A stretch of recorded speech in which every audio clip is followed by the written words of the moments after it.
that's sad. That's a horrible situation, y'all. That is horrible. Oh, man. It really, really, really is. But anyway, there is that right there. Now, the pharynx is the throat. We just use, I never ask the pharynx on the CAT test. I don't ever ask the pharynx. The pharynx is just a general term for the throat. That's all it is. And the pharynx, there's an oral, there's two, in the nasopharynx, that's behind the nasal cavity. Back behind, there's the openings into the what's called the nasopharynx. There is the two eustachian tube openings, the internal nares and the eustachian tube openings, which I'll show you that. In fact, that's back up here. Back on that one right there. The internal nares would be right in here. One of the internal nares would be there, and the eustachian tube, you see one there. So those are the two openings into, and you'll see the word right there, nasopharynx. The naso. Food and water. If food and water gets in there, when you cough, whatever, it's going to come out your nose. That's very uncomfortable. You know, you know that. Water, iced tea starts coming out your nose. You know, not fun. Okay, but anyway, there's the nasopharynx. All right, and then there is also a tonsil in here. If the doctors, how many of you women have had your children have had tonsils removed? Any of you?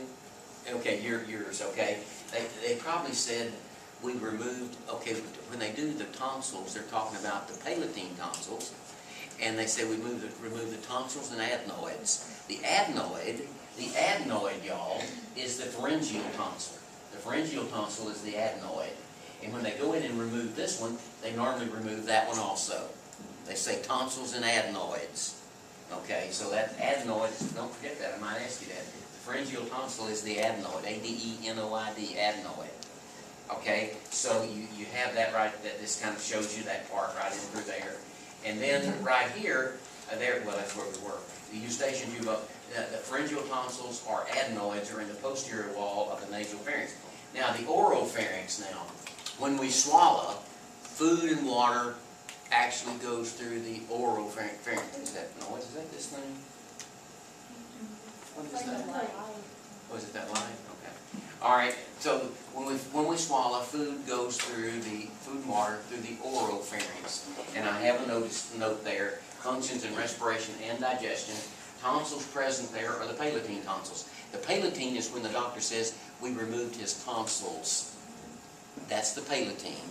Tonsils and adenoids. The adenoids are the pharyngeal tonsils, and that's what they have reference to when they talk about that. All right, so anyway, there's that. And then the laryngopharynx functions in respiration. Laryngo's down lower. It is anteriorly into the larynx and posteriorly into the esophagus. What's the Heimlich maneuver? How many of you have been told about that where you work? Have you been trained or it's one time or told what to do? A Heimlich, you know, especially people that start drinking a lot. When they start drinking a lot, they kind of lose. When they start drinking a lot, they forget a lot of things. And they do a whole lot of things wrong.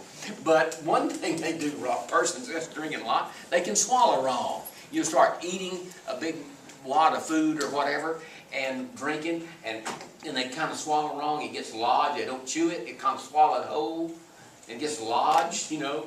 And the back part of the trachea is elastic, kind of elastic cartilage, elastic type stuff. And it not the real, the C shapes are in front, and that wad of food just kind of pushes, and it closes off the airway. The person goes, oh, can't breathe. You ever seen anybody like that? No? Have you? Any of y'all ever seen something like that happen? Behind that thing? But if you go like this, you want to, don't stand in front of them because that missile will come out of there. Okay. All right. So anyway, there's that. That's just showing you the same thing again after we talked about it. That's just showing that that's the very same slide.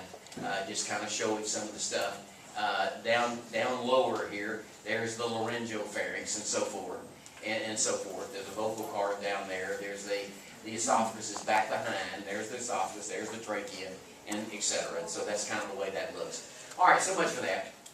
Now the larynx begins the exclusive respiratory. We're talking about respiration, and the wall is supported. The wall of the respiration of the larynx is supported by nine cartilages. 9 different cartilages. Hard to imagine that. And the 3 are unpaired, and the thyroid. Now I don't have you memorize all these cartilages, You can look at them. The only thing I might ask you is about the thyroid cartilage. Everybody's heard of the Adam's apple. Everybody's heard of that. So the thyroid cartilage is the Adam's apple. It's unpaired. There's one, the epiglottis. Now you know the epiglottis. You know that one. That closes over the trachea when we swallow. So the epiglottis is an unpaired. So thyroid and epiglottis, you haven't thought about them much, but you're familiar with those terms. You know the epic when you swallow. Okay? And then there's one called the cricoid. The cricoid connects the larynx and the trachea. I'm not going to, ask you those, except I might say something on the test about the thyroid cartilage, maybe about the epiglottis, maybe about those two, because those are you're pretty familiar with. Those are unpaired. Now, paired cartilages go like this. There's one called arytenoid. The vocal cords are there, and then there's one called the corniculate, and there's one called the cuneiform. And other than that, those are paired cartilages, and there are pictures of them. If you can look at, you can look at them if you want to. If you were going to medical school, if you were going into otorhinolaryngology or nose, throat, ear, you'd be very familiar with all these things. You'd be dissecting cadavers and looking at all these things in very much detail. But you're not, so this is part of the respiratory apparatus and so forth. All right, now, one thing we'll talk about, intubation.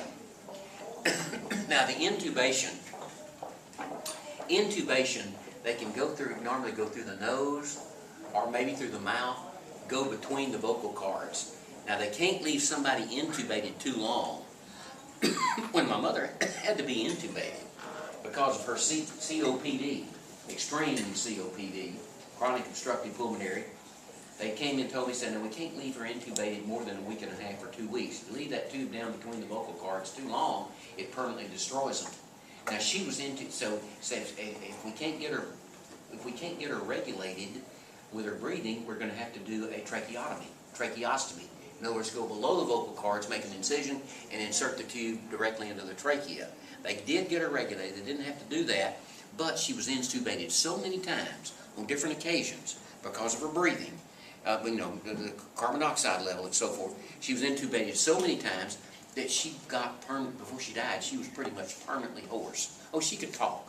She could do all that. But it had a permanent effect on her vocal cords, that intubation, and it will. So if anybody in your family has ever had to be intubated, they will probably tell you, or told, maybe not you, but the spouse of whoever had to be intubated, probably indicated that we can't do this too long, or we'll have to do a tracheotomy if it has to be prolonged. And so there's that right in through there. That's just showing you some of this right here. There's the thyroid or the Adam's apple. This is the cricoid. It attaches the trachea to the larynx. That's that one. That's the cricothyroid or cricoid and so forth. And again, this is just showing there's a posterior view, which this is just for you to look at. And you don't really need to worry about it, but that's all part of the apparatus down in here. And again, cancer of the larynx and voice box has to do with this stuff right in here. Larynx and voice box has to do with something, this sort of thing right here. How many of you, other than me, have seen somebody who had to have that removed because of cancer, and they have a little thing that talk, hello, how are you? I knew two old men. Two old, now I know a third man, Ron. I can't remember Ron's last name though. But two old men, there was one old fellow was a guy by the name of Mr. Payne, P-A-Y-N-E, and another one was Mr. McCretchen. McCretchen was it. Both of them were old men. Now Mr. Payne's cancer, both of them had been long-time smokers, and so had Ron. Now Mr. Payne's cancer, quote, if you want to use this term, came back on him, and it killed him. It came back in another area. He had cancer. It might have been his brain, I'm not sure. Old McCretchen, though, was still coming around. His wife, he'd come in the store, and I'd say, how you doing, sir? He'd say, hello, how are you? You know, we just, kind of like that.